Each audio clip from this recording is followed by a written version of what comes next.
Arthur Conan Doyle, the Heiress of Glenmahowley. Bob, said I, this won't do. Something must be done. It must, echoed Bob, as he puffed away from his pipe in a moldy little sitting room in the Shamrock Arms at Glenmahowley. Glenmahowley attained any importance which it possessed by being the center of an enormous area of peat cuttings and bog land, which stretched away with exasperating monotony to the horizon, unbroken by the slightest irregularity. In one place only, along the Monatsaman Road, there was a single belt of thick woods, whose luxuriance only served to aggravate the hopeless waste around them. The village itself consisted of a long, straggling line of thatched cottages, each with an open door, through which entered bare-legged children, gaunt pigs, cocks and hens, ragged-looking, short-piped men, and slatternly women. Bob Elliott seemed rather to admire the aborigines.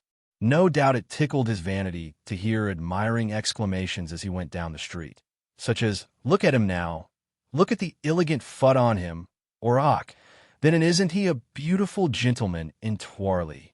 But I don't care for these things. Besides, though far more handsome than Bob, my beauty is of an intellectual type and is lost upon those savages. My nose is pronounced, my complexion pallid, and my head denotes considerable brain power. "There's no harm in the cratur," was the least offensive of the opinions which these idiots expressed of me. We had been located in this barbarous place about a week. Bob and I were second cousins, and a distant mutual relation whom neither of us had seen had bequeathed us each a small property in the West. The clearing up of business attendant on this, and the necessity of consulting with the old lady's pragmatical country attorney, had kept us for a week in the Shamrock Arms, and promised to keep us for at least another one in that unenviable retreat if we could survive the tedium cf. Our existence so long. "What can we do?" groaned Bob again. "Where's Pendleton? Let's get Pendleton up and take a rise out of him," I suggested, with a flickering attempt at vivacity. Pendleton was our fellow lodger at the inn, a quiet young fellow of artistic proclivities, with a weakness for solitary rambles and seclusion. All our attempts to pump him had failed as yet to elicit any explanation of the object and aims which had led him to Glenmahowley, unless it were that its bleak morasses harmonized with his misanthropic turn of mind. "I's no use," said my companion. "He's as dismal as a tombstone and as shy as a girl. I never saw such a fellow. I wanted him to come with me this morning when you were writing your letter, and to aid and abet me in a little mild chaff with the two girls at the draper's. You need help against these Irish girls, you know," but he flushed up quite red and wouldn't hear such a thing. "No, he is hardly cut out for a lady killer," I remarked, adjusting my necktie before the fly-blown mirror and practicing a certain expression which I have found extremely effective with the weaker sex, a sort of Laura-like piratical cock of the eye, which gives the impression of hidden griefs and a soul which spurns the commonplaces of existence. "Perhaps he will come in, though, and play dummy whist." "No, he never touches cards." "Milksop," I ejaculated. "We'll send for the landlord, Bob, and ask him if there is nothing we can see or do." This was recognized to be the most rational proceeding under the circumstances, and a messenger was dispatched in hot haste to summon Dennis O'Keefe, our worthy host. Let me remark, while he is shuffling upstairs in his slipshod carpet slippers, that I am the mortal known as John Vereker, barrister at law, popularly supposed to be a rising man, though the exact distance that I have risen during the 4 years that I have been in practice is not calculated to turn my brain. Several nice little actions have, however, during that time been taken against me in county courts and otherwise, so that I have put the machinery of the law into motion, though my personal profit in the matter must be acknowledged to have been somewhat remote. O'Keefe was a fine specimen of the aboriginal Celt, freckle-faced and rough-haired, with shrewd gray eyes and a deep, rich Milesian voice. "Good morrow to ye, gentlemen," he began as he entered, his large flat feet and uncouth gait giving him a sort of plantigrade appearance. "What would your honors be after today?" "The very thing we wanted to ask you, O'Keefe, Bob. What in the world are we to do? Can't you suggest anything?" "There's the church," remarked O'Keefe, scratching his red hair in perplexity. "'Tis a fine building. There was a gentleman came here the year before last just for to look at it. Maybe your honors. Hang the church, roared Bob, with as much vehemence as a radical advocate for disestablishment. We were there 5 times last week. In fact, every day except Sunday. Try again, old Pict and Scott. Our host, who was serenely indifferent to the many unintelligible epithets applied to him by Bob's exuberant fancy, pondered once more over the problem. There's the hole in the bog, he suggested with diffidence. The same where the boys threw Mr. Lyons of Glenmorris bade scran to him after they shot him. Maybe you'd like to see where they found him wid his head in the mud and his feet sticking up. Ah, it was a glad sight, sores for the peasantry that had worked and slaved, the craters, and then for him to step in with a dirty 5 and 20% reduction in the rent and serve notices on them as wouldn't pay. Sure, you could take your food, or a gossoon could carry it, and picnic by the hole. The prospect is alluring, I remarked, but there seems to me to be too much chance of the inoffensive tillers of the soil taking a fancy to plant a couple more Saxons upside down in the bog hole. I negative that suggestion. Were those trees to the eastward? Asked Bob. Surely there is something to be seen down there. It's private. It's the Claremont family's ground, and you'd be shot as loik as not if you so much as put your nose over the wall. Pleasant land this, Jack, remarked my companion ruefully. I almost wish old O'Quibble would unearth a codicil leaving the place to somebody else. Ah, sure you can't judge of the country now while it's quiet, said our host. Wait till the throubles come round again. Next year maybe, or the year after. It's a lively land when the boys is out. Sorra a taste of scenery would you think about. And being landlords yourselves by that time, you'd see the cream of the diversion. How about these Claremonts? I asked at a venture. Do they live upon their own land? Begorra, you've got it there, cried O'Keefe. They do nothing but live on their own land. They've never stirred off it for more'n 15 years. Never stirred off it. Sorra a foot beyond the park gates and the great brick wall. No man's eye has ever rested upon Miss Claremont's face bar old Dennis the lodge-keeper, the black-mouthed spalpeen. More betoken, they say she's grown into the puttiest girl in the county, for by having 5 and 20,000 in her own right. What? We both roared. 5 and 20,000 pound, repeated O'Keefe solemnly. And when her old cat o' mother dies, she'll come in for the whole family estate. What is she? Where is she? Who is she? What the devil is the matter with her? Shouted Bob and I, forming a sort of strophe and antistrophe to the landlord's chorus. O'Keefe's account of the past history of the Claremont family was a remarkable one, and, when curtailed of his many Hibernian digressions and meanderings, amounted to this. A certain Major Claremont had come into the county some 16 years before, bearing with him a large sum in hard cash, a showy, looking wife of rather foreign appearance, and a pretty little daughter about 2 years old. Having expended a portion of the first item upon the purchase of a considerable estate near Glenmahowley, he had taken up his residence there and awaited some recognition from the county families. This came soon enough in the ease of Tlyme Major, who, as an old guardsman, possessed a recognized social position, which was secured by his own many admirable qualities. It was different with Madam. The men might drink the old claret of the soldier, or take a day's shooting in his pheasant preserves, but their wives made no sign. Strange rumors were in circulation as to the antecedents of Mrs. C. Some said that she had been upon the stage before her marriage, some that her career had been more equivocal still. There were individuals who ventured to doubt that she possessed, even now, the little blue slip of paper which civilization demands. It was this rumor which some busybody brought to the ears of the Major, coupling with it the name of a neighboring landed proprietor. The Major was a bull-necked, choleric man. He chose out his heaviest hunting crop and galloped furiously down the avenue to interview the traducer of his wife's character. The lodge-keeper was surprised to see the veteran horseman reel in his saddle as he shot through the gates and then fall backward with a dull thud onto the dusty road. The local practitioner pronounced it to be apoplexy, while the family physician favored heart disease. But whatever the cause, the Major's spirit had drifted far away from Glenmahowley. It was then that fiery foreign strain which showed itself on his wife's face asserted itself in her character. She would live on the estate still because he had been fond of them, but her life should be spent in mourning her loss and in educating her daughter in her own way. Above all, never should she again exchange word or look with any living being to the county which had insulted her indirectly caused her husband's death. The great gates were walled up, and only small slits left through which provisions and other necessaries ordered by Dennis, the lodge keeper, were handed. A formidable row of spikes was planted on the brick wall which had always surrounded the estate. In this extraordinary seclusion, cut off from the whole world, Mrs. Claremont and her daughter had now passed 15 years of their lives unseen by human eyes, save those of the few English domestics who remained with them, and perhaps an occasional daring urchin who might penetrate into the wood which surrounded the great house. It was these irregular scouts, no doubt, who had brought word of the exceeding beauty of the young lady, though no adult male had yet had the privilege of being able to form an opinion upon it. She was at present close upon her 18th birthday. Thus far O'Keefe, while Bob and I sat, with elbows upon the table and chins upon our hands, drinking in every word. Neither of you broke the silence for some little time after he had concluded.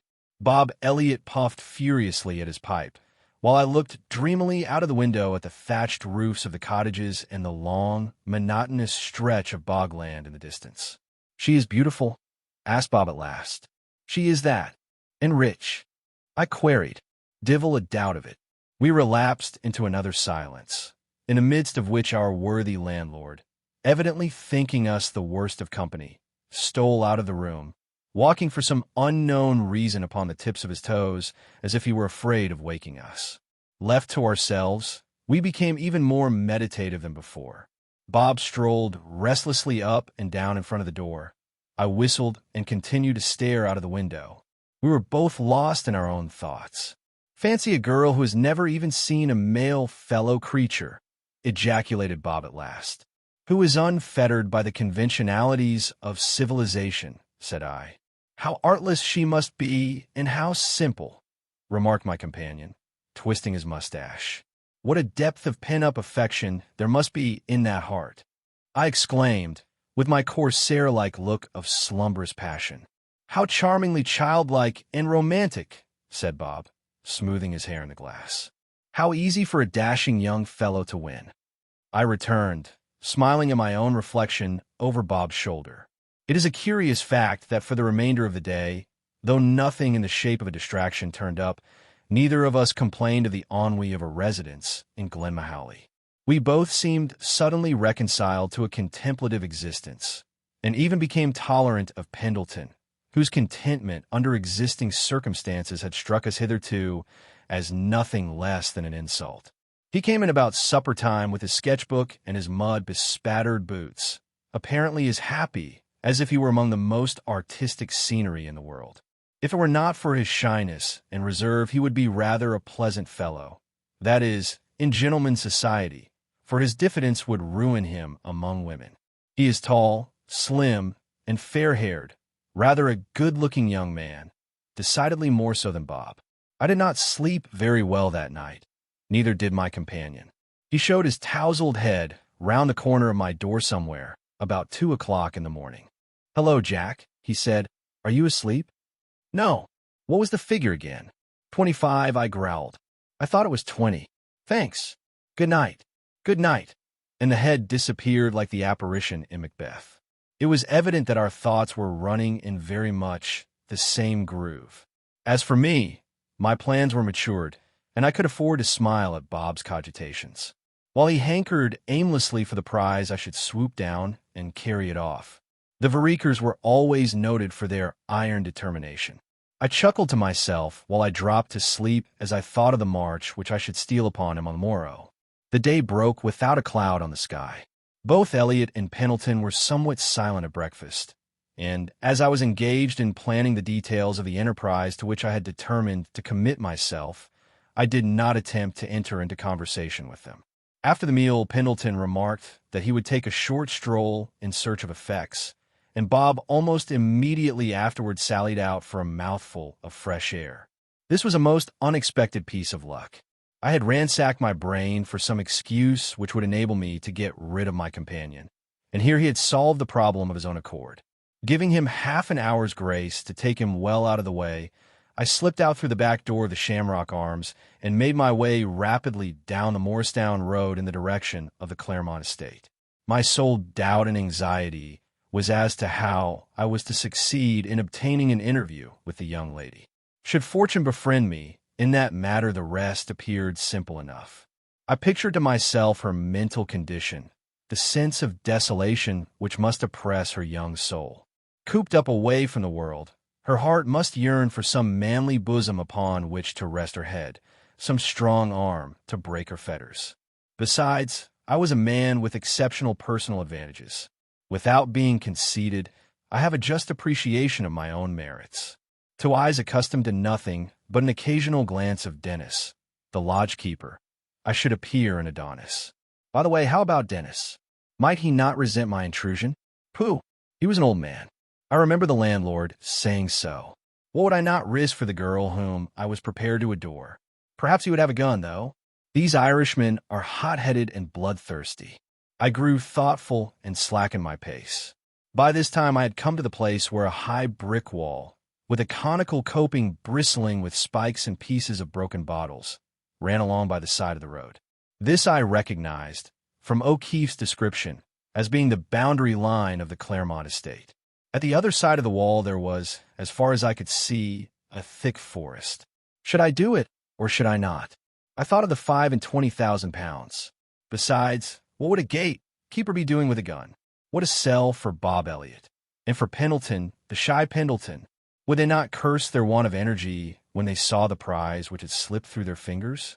How the fellows would talk in London, too. Even if I failed, it would make my name as a Don Juan. I could imagine Clinker or Waterhughes or some of the old set coming into the Temple wine bar and beginning, "I say, you chaps, have you heard of Vereker's latest? Very devil among women is Vereker. He was in Ireland a few weeks ago," and so on and so on.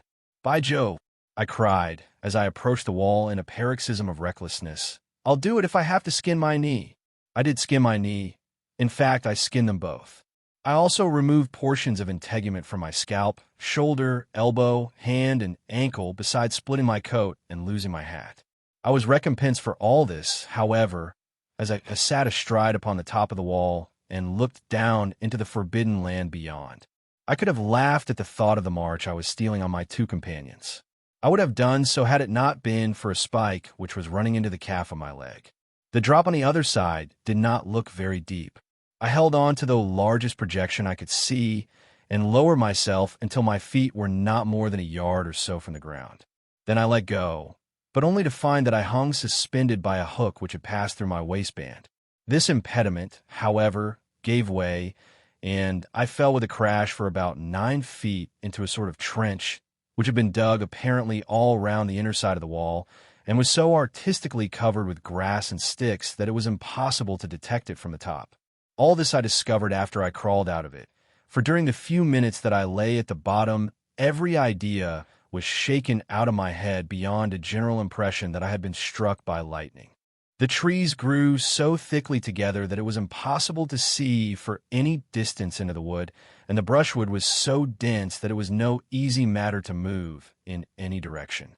After emerging from the ditch, I hesitated for a moment as to my next step, and then was about to keep to what appeared to be some sort of path on the left, when my eye was attracted by a small placard attached to the trunk of a tree. I made my way toward it eagerly, pushing aside the intervening briars and brambles.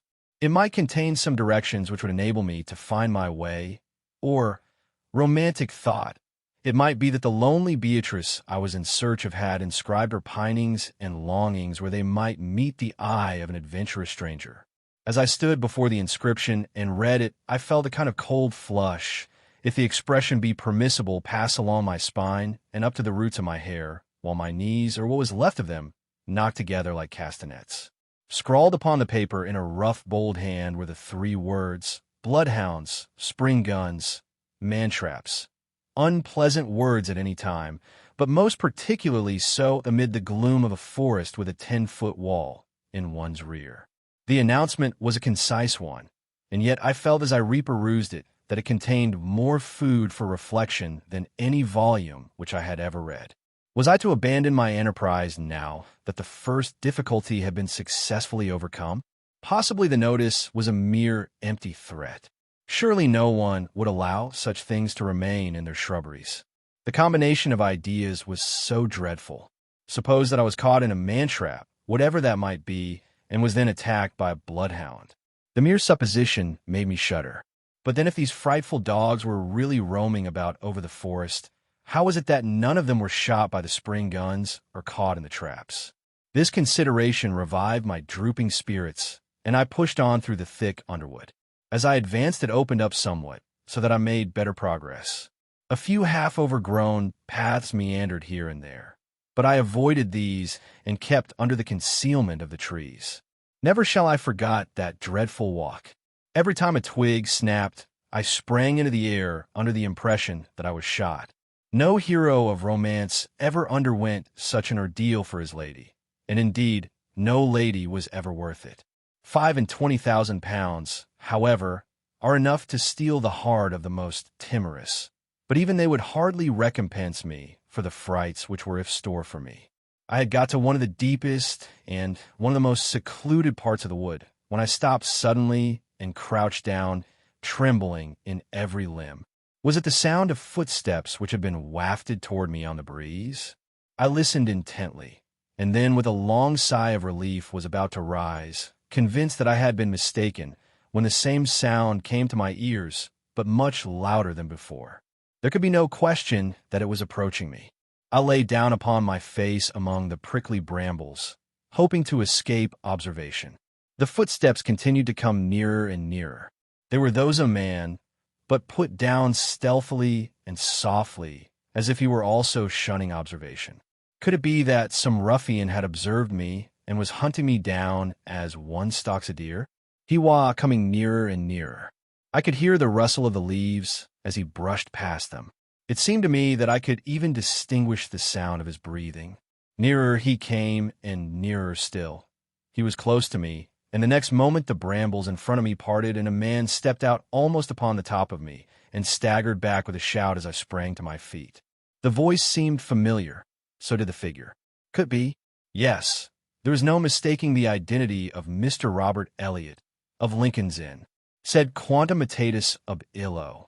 The stylish coat was torn and covered with mud. The aristocratic face was stained with dust and perspiration, and interlaced with scratches where the brambles had left their mark. His hat had been knocked in and was a hopless wreck. His watch-guard and the studs in his shirt seemed to stand out as oases of respectability in a great desert of desolation. "Bob!" I ejaculated. It was a few moments before any sign of recognition came over his face. Then gradually the ghost of a smile appeared in his astonished eyes, which deepened and deepened until he burst into an uproarious fit of laughter. "Vereker, by Jove!" he yelled. "Whatever have you been doing to yourself?" I looked down at my own costume and was forced to acknowledge that there was very little to choose between us. What with the wall and the ditch and the underwood and the briars, there was hardly an article of clothing which was fit to be worn again. The two of us looked more like a couple of scarecrows on tramp and in search of employment than two prominent members of a junior bar. "What are you doing here, Elliott?" I asked. "Exploring," he answered evasively. "What are you?" "Explore." "No. Hang it. Why can't we be frank to one another, Bob? You know, very well you came after that girl." My companion looked sheepish. "Well, I suppose you did the same," he said. "Of course I did. What fools we were to try and bamboozle each other. If we had stuck together, we might never have got into such a plight. I'm very sure I should never have tumbled into that infernal ditch if I had seen you go in," said Bob ruefully. "Oh, you've been in the ditch too, have you?" I remarked, with the first approach to satisfaction I had felt since I left O'Keefe's hospitable roof. "Yes," groaned Bob. "I think I have been through the whole performance. Did you see any notices on the trees?" "I did. Has old Dennis been round to you yet?"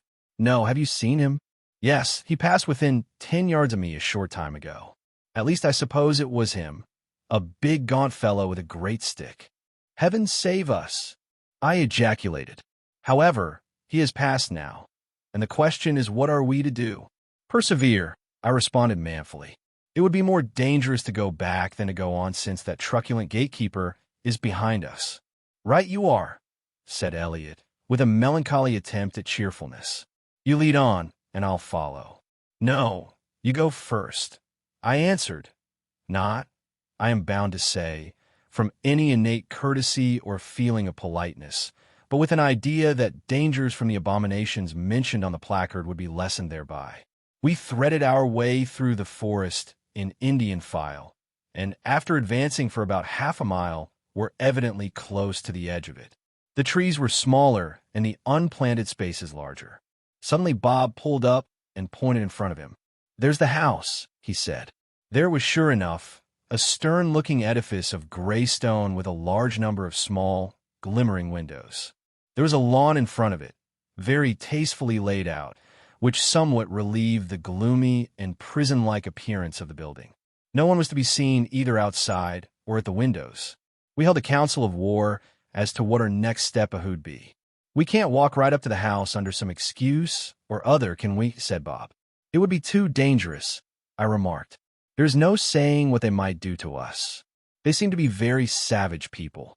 Besides, it would be the very last way to have any chance of saying a few words to the young lady, added my companion. The whole thing makes a deuced romantic situation, I observed. I wonder what Pendleton would think of us if he saw us. Poor shy Pendleton. I think he would put us both down as madmen. It's a pity he is so retiring, said Bob.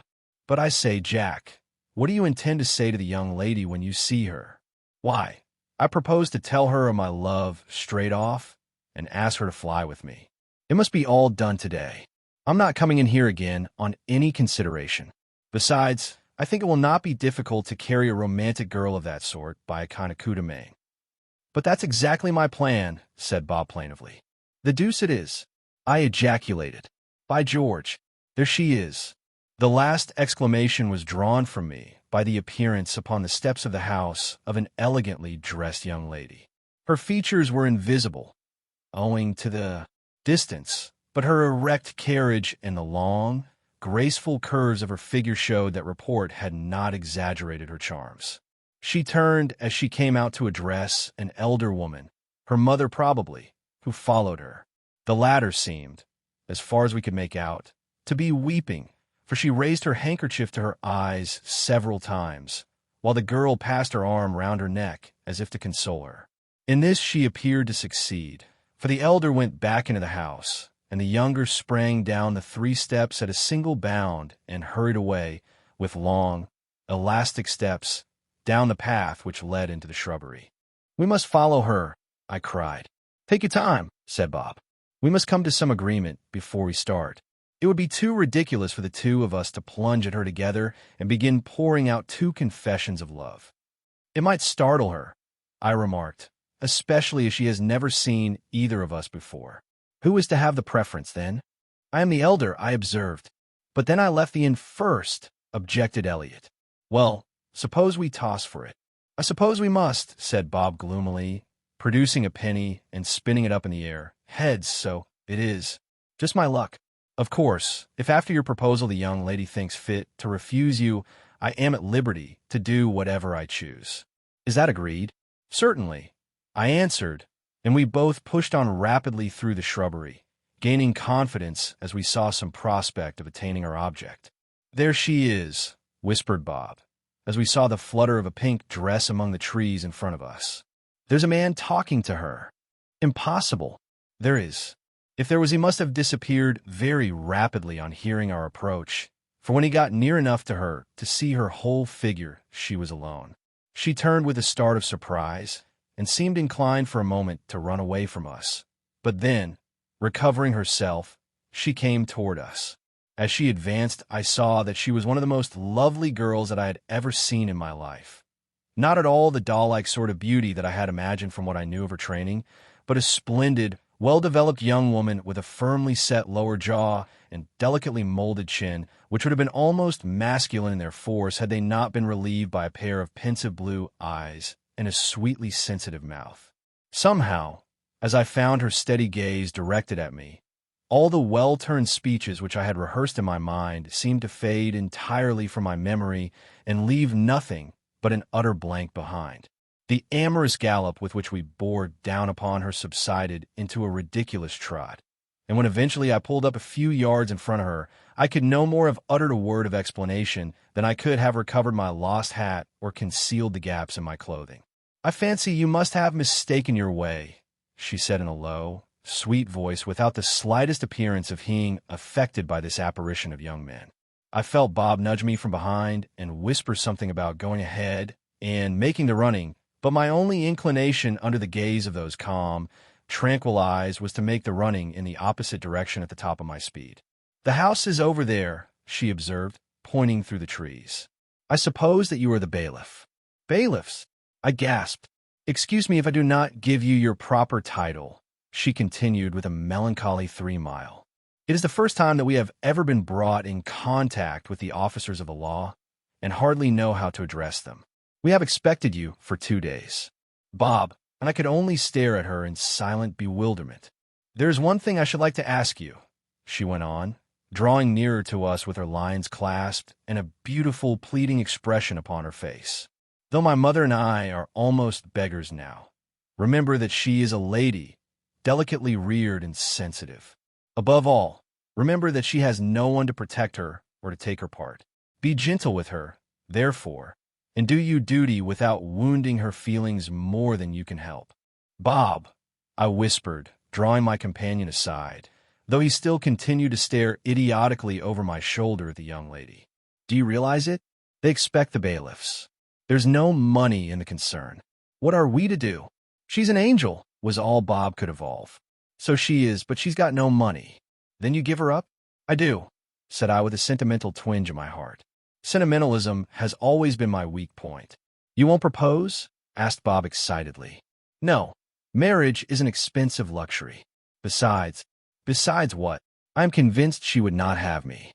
"Then, by Jove, I'll do it," said Bob, facing round with a look of determination upon his dirty face. Miss Claremont had been standing looking considerably surprised and a little frightened during our hurried conclave. She drew back a few feet. Bob took a step toward her with his arms thrown out in eloquent entreaty, like an animated semaphore. "Young lady," he began, "I am not a bailiff.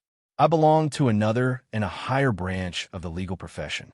I am a Londoner and a gentleman." Bob paused for a moment to allow this statement to sink into his listener's mind. Miss Claremont looked more amazed than impressed, though it was evident from her shrinking figure that she was considerably startled.